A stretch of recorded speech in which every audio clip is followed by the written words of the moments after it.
pada firman Tuhan. Nah, saudara-saudara, Tuhan menjanjikan berkat di sini, dikatakan hidup yang berbahagia. Tentu Dwi dan One ingin hidup berbahagia. Itu jaminan Tuhan. Saya ingin hidup berbahagia. Yanti ingin hidup berbahagia. Nyak ingin hidup berbahagia. Doni ingin hidup berbahagia. Pak Suwarno. Kita semua ingin hidup berbahagia. Tentu juga dengan bro yang di belakang saya, Pak Ketua, ingin hidup berbahagia. Kuncinya Tuhan katakan takut akan Tuhan. Bisa katakan amin? Amin.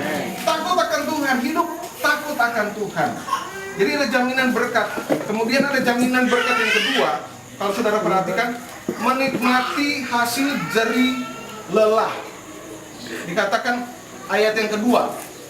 Pertama, jaminan pertama kebahagiaan. Jaminan kedua adalah menikmati hasil jerih lelah. Apabila engkau memakan hasil jerih payah tanganmu, apabila engkau selesai bekerja, apabila engkau selesai antar tamu, misalnya Pak Oni, Argo, siapa lagi antar tamu, engkau akan menikmati hasil jerih lelah itu, akan menikmati. Ada banyak orang yang tidak menikmati, seperti lewat saja. Wah, banyak tiba-tiba hilang. Tapi Tuhan berjanji kalau kita takut akan Tuhan, kita akan nikmati itu. Kita akan berbahagia dengan menikmati semua apa yang kita dapatkan di situ. Lanjut lagi, berbahagialah engkau dan baik keadaanmu. Jadi apabila kita memakan hasil jerih payah tangan kita, bukan hasil jerih payah tangan orang lain, saudara. Nah, itu hasil jerih payah tangan kita, berbahagialah engkau dan baiklah keadaanmu. Engkau akan berbahagia dan engkau akan baik. Jadi maksudnya kita akan berbahagia dengan gaji mungkin 1 juta. Saudara memiliki gaji yang mungkin 2,5 juta. Saudara akan menikmati dengan bersuka cita. Saudara akan berbahagia di dalamnya. Saya banyak melihat orang yang menikmati hasil jerih payah karena dia takut akan Tuhan. Tapi ada banyak orang yang memiliki hasil yang lebih. Ada yang mungkin sampai 5 juta, tetapi sebenarnya 5 juta untuk kita di Denpasar sudah lebih itu. Itu tidak menikmati. Tapi kalau kita takut akan Tuhan, kalau saudara memperhatikan firman, maka saudara akan berbahagia. Dan firman Tuhan tidak pernah melakukan kecurangan untuk kita. Kuncinya takut akan Tuhan. Mari kita belajar akan takut akan Tuhan. Jadi kita kembali kepada Tuhan semua. Mari kita bersama-sama, saya mau hidup takut akan Tuhan. Saya akan memberikan prioritas untuk Tuhan.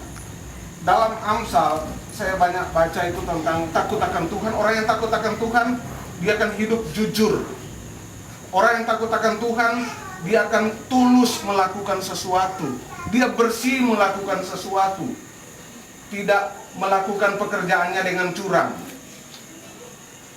Saudara, mari kita jujur, sebab yang memberkati kita bukan manusia. Yang memberkati kita bukan perusahaan di mana saudara bekerja, tapi yang memberkati kita adalah Tuhan. Dan ada yang disebutkan oleh Ibu Gembala tadi, berbahagialah di dalam Tuhan, maka Dia akan memberikan keinginan hatimu. Tuhan akan memberikan keinginan hati kita kalau kita hidup berkenan pada Tuhan. Kita akan menikmati semua apa yang menjadi bagian daripada kehidupan kita. Itu adalah janji Tuhan. Jadi menikmati hasil jerih payah. Dan janji yang ketiga, kehidupan keluarga yang baik. Dikatakan ayat yang ketiga, istrimu akan seperti pohon anggur yang subur, anak di dalam rumahmu, anak-anakmu seperti tunas pohon zaitun sekeliling mejamu.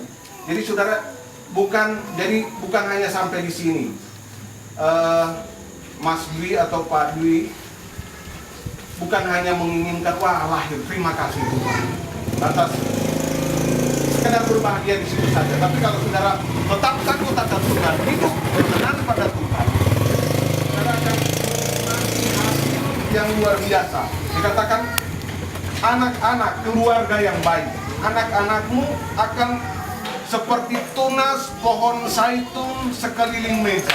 Dia akan menjadi anak yang taat, dengar-dengaran, menghormati orang tua. Saudara, sebagai seorang tua, akan menjadi sesuatu yang sangat menyakitkan kalau anak-anak itu tidak taat pada orang tua. Kalau anak itu selalu membangkang. Tetapi kalau anak-anak itu melihat orang tuanya hidup takut akan Tuhan, dia akan menurut apa yang dilakukan oleh orang tuanya. Jadi saudara, mari kita belajar untuk mendidik anak-anak kita pada takut akan Tuhan, dengar-dengaran pada Tuhan. Nah, takut akan Tuhan itu membenci kejahatan. Itu Amsal berkata, semua yang jahat, semua yang tidak benar, kita benci. Berarti kita benci, kita tidak mau mensentuh. Sebab Tuhan tahu. Baru-baru ini kami belajar tentang integritas seorang pemimpin. Ada beberapa hal yang dikemukakan tentang integritas itu. Integritas itu apa yang ada di dalam itu juga yang ada di luar. Jadi yang di luar itu seharusnya cocok dengan yang di dalam. Ada banyak kali kita berdusta terhadap apa yang kita katakan. Sebenarnya kita katakan itu cuma sekedar sesuatu yang ingin kita tutupi diri kita sendiri. Tapi yang di dalam hati kita lain daripada apa yang ada sebenarnya dalam hati kita. Tuhan inginkan bahwa kita harus memiliki satu kehidupan yang berintegritas, yang suci. Tuhan dapat meneropong langsung ke kedalaman hati kita. Apakah saudara tahu bahwa Tuhan bisa lihat hati kita? Atau mungkin saudara lupa bahwa Tuhan memantau apa yang kita pikirkan, apa yang kita katakan. Jadi jangan seperti lagu berkata, di hadapan manusia kau boleh, coba teruskan, bersandiwara, tapi jangan kepada Tuhan. Jadi di hadapan manusia kita bisa sandiwara, kita bisa jadi apa namanya, orang yang kelihatan penyembah. Salah satu contoh yang Om Franky katakan begini, coba lihat, ketika kita menyembah, ada yang kalau ada jemaat, dia mulai angkat tangan. Ya, ini kami pendeta-pendeta angkat tangan menyembah. Coba jujur di hatimu, apakah engkau memang benar-benar mengangkat tangan supaya dilihat orang, atau bagaimana?